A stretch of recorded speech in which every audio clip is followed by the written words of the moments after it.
Hi friends, welcome back to my channel. இன்றைக்கி நம்ம பார்க்க போகிற வீடியோ என்னென்னு பார்த்தீங்கன்னா, கஷ்டங்களை தீர்க்கும் சோமவார பிரதோஷம் பற்றி தான் பார்க்க போகிறோம்.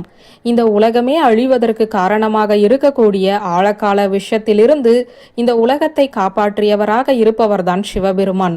அப்படிப்பட்ட திருவிளையாடல் நடைபெற்ற நாளாகத்தான் பிரதோஷ நாள் இருக்கிறது. இந்த பிரதோஷ நாளில் நாமும் சிவபெருமானை வழிபாடு செய்யும் போது சிவபெருமான் நம்முடைய கஷ்டங்களில் இருந்தும் நம்மை காப்பாற்றுவார். அதிலும் இந்த முறை பிரதோஷம் திங்கட்கிழமையோடு சேர்ந்து வந்து சோமவார பிரதோஷமாக இருக்கிறது. இந்த நாளில் செய்ய வேண்டிய வழிபாட்டை தான் இந்த வீடியோவில் பார்க்க போகிறோம். சிவபெருமானுக்கு உகந்த கிழமையாக திங்கட்கிழமை இருக்கிறது. அப்படிப்பட்ட திங்கட்கிழமையோடு சேர்ந்து வரக்கூடிய பிரதோஷமாக திகழ்வதுதான் நவம்பர் மாதம் 3ஆம் தேதி வரக்கூடிய சோமவார பிரதோஷம். இந்த நாளில் நாம் சிவபெருமானை முழு மனதோடு வழிபாடு செய்வதோடு ஒரு சில சூட்சமமான பொருட்களையும் சேர்த்து வைத்து வழிபாடு செய்ய நம் வாழ்வில் இதுவரை தீரவே தீராத கஷ்டம் என்று கருதிய கஷ்டமும் கரைந்து போகும். அப்படிப்பட்ட வழிபாட்டை பற்றித்தான் இன்று நாம் பார்க்க போகிறோம். நவம்பர் மாதம் 3ஆம் தேதி திங்கட்கிழமையன்று, அதாவது நாளை பிரம்ம முகூர்த்த நேரத்திலேயே எழுந்து சுத்தபத்தமாக குளித்து முடித்துவிட்டு வீட்டு பூஜை அறையில் சிவபெருமானின் படத்திற்கு முன்பாக தீபம் ஏற்றி விரதத்தை தொடங்க வேண்டும்.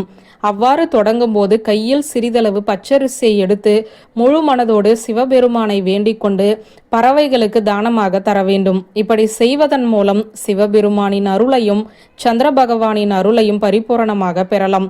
மேலும் நாளை மாலை பிரதோஷ நேரமான 4:30 மணியிலிருந்து 6 மணிக்குள் ஒரு பெரிய தாம்பாளத்தட்டை எடுத்து அதில் பச்சரிசியை பரப்பி அதற்கு மேல் 12 நெல்லிக்கனி தீபத்தை வட்ட வடிவில் ஏற்ற வேண்டும். இந்த தீபத்தை தயார் செய்து வைத்து தீபம் ஏற்றுவதற்கு முன்பாக ஒரு வெற்றிலையை அந்த தாம்பாளத்தின் நடுவில் வைத்து அதற்கு மேல் மஞ்சளால் பிடிக்கப்பட்ட பிள்ளையாரையும் மஞ்சளால் பிடிக்கப்பட்ட சிவலிங்கத்தையும் வைத்து பிறகு தீபம் ஏற்ற வேண்டும். இவ்வாறு தீபம் ஏற்றிய பிறகு ஓம் நம சிவாய எனும் மந்திரத்தையும், ஓம் சிவாய நம எனும் மந்திரத்தையும், ஓம் சிவ சிவ ஓம் எனும் மந்திரத்தையும் 54 முறை கூறி மஞ்சளால் செய்து வைத்த சிவலிங்கத்திற்கு வாசனை மிகுந்த மலர்களாலோ வில்வ இலைகளாலோ அர்ச்சனை செய்ய வேண்டும்.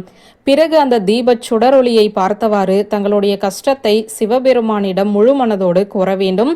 இவ்வாறு கூறி முடித்த பிறகு கற்பூர தீபதூப ஆராதனைகளை காட்டி வழிபாட்டையும் விரதத்தையும் நிறைவு செய்து கொள்ளலாம். வழிபாட்டை நிறைவு செய்த பிறகு நாளை இரவு முழுவதும் மஞ்சளால் பிடிக்கப்பட்ட பிள்ளையாரும் சிவலிங்கமும் அப்படியே இருக்கட்டும். மறுநாள் காலையில் அதை தண்ணீரில் கரைத்து வீடு முழுவதும் தெளிக்க வேண்டும். அந்த மஞ்சளை வீட்டில் இருக்கக்கூடிய அனைவருமே தங்களுடைய நெற்றியில் வைத்து கொள்ள வேண்டும். சிவபெருமானுக்குரிய கிழமையில் சிவபெருமானுக்குரிய பிரதோஷ நாள் வருவது என்பது மிகவும் சிறப்பு.